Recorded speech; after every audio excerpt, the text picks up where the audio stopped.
ഇന്ന് മെയ് 10-ാം തീയതിയാണ്. മുജാഹിദുകൾ മംഗലാപുരത്ത് ഒരു മുഖാമുഖ പരിപാടി നടത്തുന്നുണ്ട്. ഞാനൊരൊറ്റ ക്ലിപ്പ് മാത്രം കേൾപ്പിച്ചു തരാം.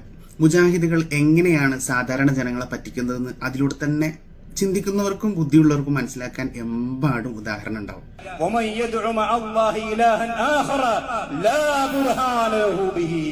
ഇത് അള്ള പറഞ്ഞതാണ്. അള്ളാഹു അല്ലാത്തവർ ആരെ വിളിച്ചാലും ലാ ബുർഹാന ലഹു ബിഹി, അവനത് തെളിവില്ലാന്ന് അള്ള പറഞ്ഞാൽ പിന്നെ അള്ളാനെ വെല്ലുവിളിക്കാൻ നമ്മളായിട്ടില്ലല്ലോ. മൗലവി ഉറക്ക ഓതിയ ആയത്ത് നിങ്ങളെല്ലാവരും ശ്രദ്ധിച്ചല്ലോ, അതിനർത്ഥവും നിങ്ങൾ ശ്രദ്ധിച്ചല്ലോ. ആ കൂടിയിരിക്കുന്ന മുജാഹിദുകളും ഇയാളുടെ അനുയായികളായിട്ടുള്ള മുജാഹിദുകളും ഈ ആയത്തിന്റെ അർത്ഥം അയാൾ വെച്ചതുപോലെ നല്ല വിചാരിച്ചത്. അതായത് അള്ളാഹുവിന്റെ ഔലിയാക്കന്മാരോട് ഇസ്തിഗാസ നടത്തിയാൽ ഷിർക്കാണ്, സുന്നികളൊക്കെ നടത്തുന്ന ഇസ്തിഗാസ ഷിർക്കാണ്, അതുകൊണ്ട് സുന്നികൾ മുശ്രിക്കാണ് എന്നാണല്ലോ മനസ്സിലാക്കിയത്. അങ്ങനെയാണല്ലോ മനസ്സിലാക്കേണ്ടത്. അതിനു വേണ്ടിയിട്ടാണ് അയാൾ ശ്രമിച്ചത്. എന്നാൽ അയാൾ അത് കൃത്യമായി അർത്ഥം വെച്ചിട്ടുണ്ടോ? ഒരിക്കലും ഇല്ല. അങ്ങനെ കൃത്യമായൊരു അർത്ഥം വെക്കാൻ അയാൾ വന്നു, പക്ഷെ അയാൾ എന്തായില്ല, തന്ത്രപൂർവ്വം അത് ഒഴിഞ്ഞു മാറുക ചെയ്തത്. നമുക്കൊന്ന് നോക്കി വെക്കാം, വേർഡ് ബൈ വേർഡ് അർത്ഥം വെക്കാട്ടോ.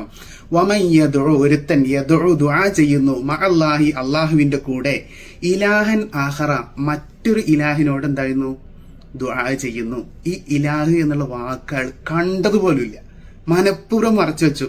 ആ ഇലാഹ് എന്ന വാക്കിന് അർത്ഥം വെച്ചിട്ടുണ്ടെങ്കിൽ സുന്നികളെ മുശ്രിക്കാക്കാൻ പറ്റൂല. കാരണം എന്താണ്? സുന്നികളുടെ വിശ്വാസം എന്താണ്? അള്ള മാത്രമേ ഇലാഹുള്ളൂ എന്നാ, ലാ ഇലാഹ ഇല്ലല്ലാഹ്. ഇവിടെ പറഞ്ഞതോ, ആയത്തിൽ പറഞ്ഞത് എന്താ?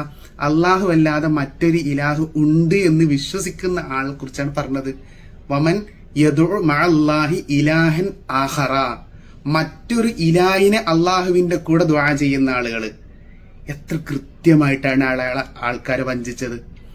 ആ കാര്യത്തെ അള്ളാഹുവിന്റെ ഔലിയാക്കന്മാരോട് ഇസ്തിഗാസ ചെയ്യുന്നതിന്റെ ആളുകളുടെ മേലേക്ക് എന്നിട്ട് മൂപ്പര് അർത്ഥം വെക്കുന്നവരാ, ആരെ വിളിച്ചാലും. അപ്പൊ മൗലവിയേന്ന് വിളിച്ചു കഴിഞ്ഞാൽ അതും ശിർക്ക. അള്ളാഹ് നിങ്ങൾ പറഞ്ഞ പ്രകാരം ആരെ വിളിച്ചാലും നിങ്ങൾ അർത്ഥം വെച്ച്, അപ്പൊ പിന്നെ മൗലവിയേന്ന് വിളിച്ചാൽ അതും ശിർക്കാവൂലേ? എന്തിനാ മൗലവിമാരിങ്ങനെ പച്ചക്കളവ് അള്ളാഹുവിന്റെ ദുനിയാവിലെ അള്ളാഹു തന്ന വെള്ളവും അള്ളാഹു തന്ന ഭക്ഷണവും കഴിച്ചിട്ട് ഈ ആളുകളെ മുന്നിലിരുത്തിയിട്ട് പറ്റിക്കാൻ വേണ്ടിയിട്ട് ലാ ഇലാഹ ഇല്ലല്ലാ എന്ന് വിശ്വസിക്കാത്തൊരു സമൂഹത്തെ കുറിച്ച് പറഞ്ഞതിനെ ലാ ഇലാഹ ഇല്ലല്ലാ എന്ന് വിശ്വസിക്കുകയും അള്ളാഹുവിന്റെ ഔലിയാക്കന്മാരും പ്രവാചകന്മാരും അള്ളാഹുവിന്റെ അടിമകളാണ് എന്നും അവരൊക്കെ നമ്മൾ ഇസ്തിഗാസ നടത്തിയാൽ ഉത്തരം കിട്ടാനുള്ള കാരണക്കാർ മാത്രമാണ് എന്ന് വിശ്വസിക്കുകയും ചെയ്യുന്ന ആളുകൾക്കെതിരെ എങ്ങനെ ഓതാൻ നിങ്ങൾക്ക് എങ്ങനെ തൊലിക്കെട്ടി വരുന്നത്? ഈ ഒറ്റ കാര്യം മാത്രം മനസ്സിലാക്കിയാൽ മതി മുജാഹിദുകൾ എത്രത്തോളം ക്രൂരമായിട്ടാണ് മുസ്ലിം സമൂഹത്തെ വഞ്ചിച്ചുകൊണ്ടിരിക്കുന്നതെന്ന് മനസ്സിലാക്കാൻ.